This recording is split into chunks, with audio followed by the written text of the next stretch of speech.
experts and activists have been calling for gender-neutral school uniform in order to accommodate all pupils. For instance, in one case, a lesbian 14-year-old pupil was punished for defying an order to wear a dress instead of trousers to school.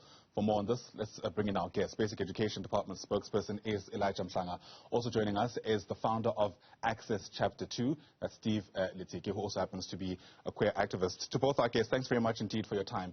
It's lovely to have you on the program. Steve, let me begin with you. What exactly are you calling for?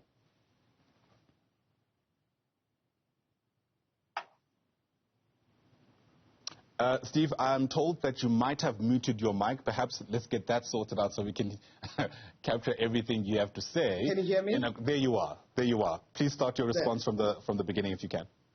No, absolutely. Thank you so much for the invitation. Good morning to Elijah, yourself, and the viewers. Look, I think it's about time we address equitable uniform options and approach in public schools, in schools here.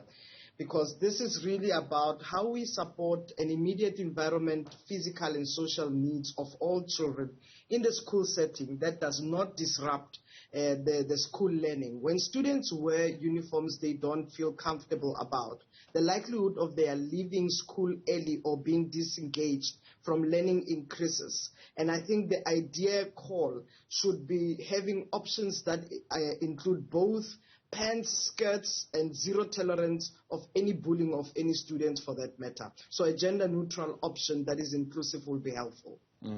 Elijah, let me bring into this discussion. I mean, we live in a constitutional democracy, an ever-evolving consciousness, if you like, in society.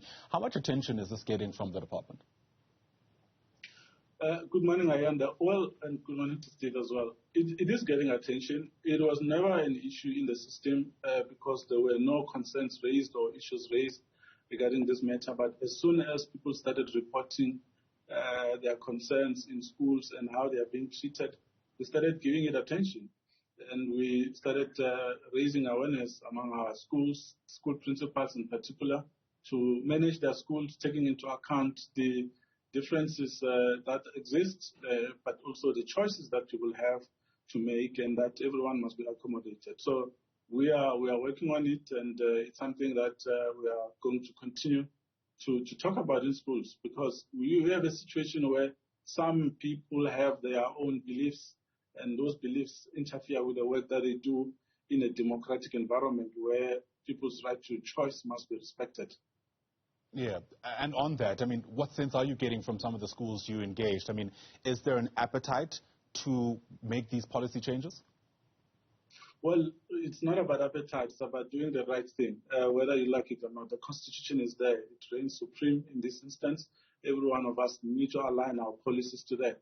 At the moment, the department is working with stakeholders to make sure that we come up with guidelines that will help people go back to the Constitution, and on this one to ensure that no child is made to feel uncomfortable in school. So whether you like it or not, you need to align with the Constitution.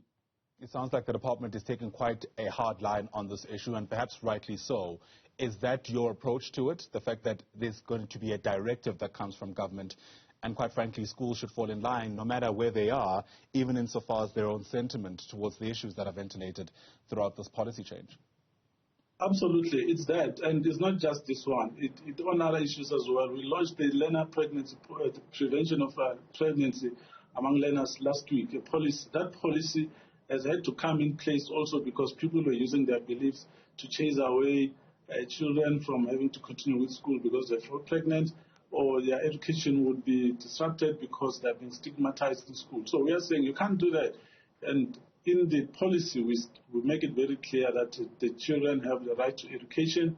All other things will have to follow from there. You need to make sure that you support the children. So all these issues of discrimination based on your personal beliefs and prejudices need to be dealt with so that children feel free to come to school and like to come to school.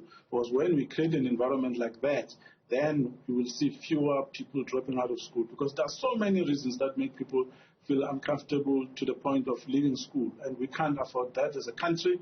Everyone is talking about the huge dropout rate. We need to all play our role to make sure that we reduce it and stop it eventually. Steve, I'm not sure if you're hearing the department's response for the first time, but I imagine it's largely welcomed, at least the spirit in which Elijah is speaking to us.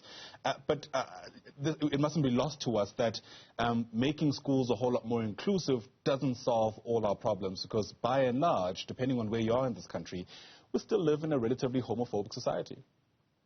Absolutely. I mean, there's quite a lot of things that needs to change, and really the department's position is the one that is understood, that is also consultative. I mean, we have appreciated efforts that there's a draft policy even within the Department of Basic Education that speaks around addressing SOGI in schools, because that is not even just about treating school uniform or even the code of conduct only. It's beyond that. It's around the policies of which school operate in, and how involved are the school stakeholders, including school governing bodies, are there. So there's really quite a lot.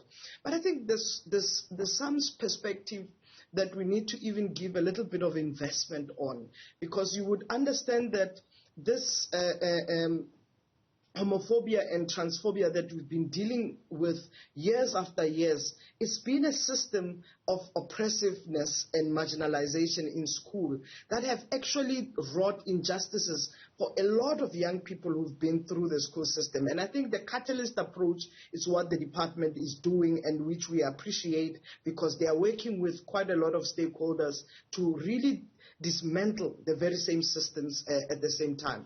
But I think where we need to even go further is the training, is the curriculum, is to ensure that we leave no one behind, and we need to give that little bit of investment, including working with parents. Parents are a very big integral part of this very same system we're trying to dismantle.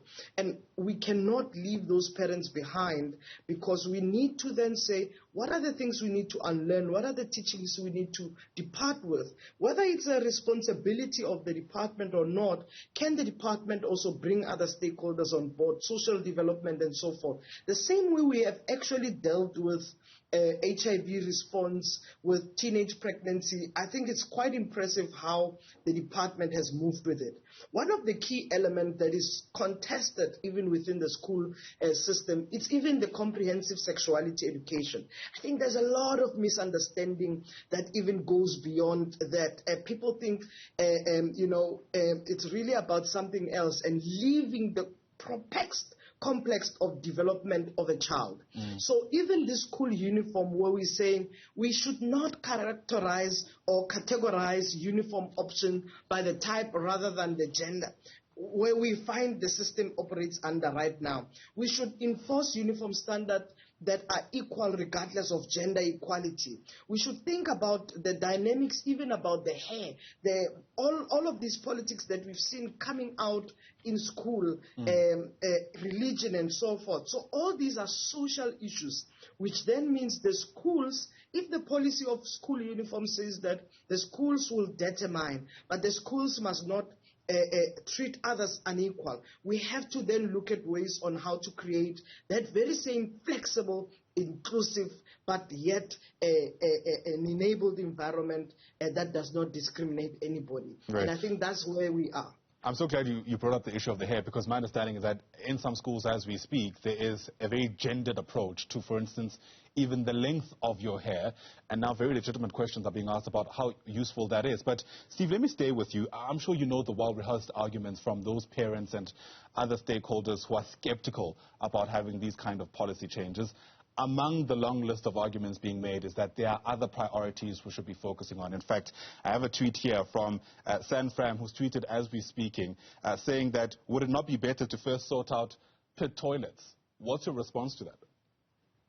Well, I think, if you're going to be deprioritizing one issue over the other, that's where we get it wrong as society. We have a responsibility. The sanitation is part of it. We cannot ignore it. The environment that is enabled, that ensures that the child is not physically or socially ignored, that may actually hamper the learning ability. We must never ignore that. It's not sanitation. The child doesn't spend 8 hours in the toilet. When they need it, they have to get an environment that is clean. But similarly, when they are bullied in school, we have to be able to address that. So the most important thing, how do we build knowledge around social and physical needs and developmental aspect of a child? How do we build knowledge around gender, sexual diversity? This is part of development, and the environment must be able to provide that. The inclusive school-wide system and processes must be very clear, equal, and not discriminative. I don't think we must undervalue any aspect of physical and social needs of any child. Absolutely. Well, I can't remember when last I had government and activists agreeing on an issue like this, especially when you consider just how divisive it potentially is. So perhaps that's a good start. Thanks for both your time. Really do appreciate it. Elijah Mhlanga speaks for the Basic Education Department. Steve Letsike there is the founder of the Access Chapter 2 and is also a queer rights activist. Once again, appreciate both your insights.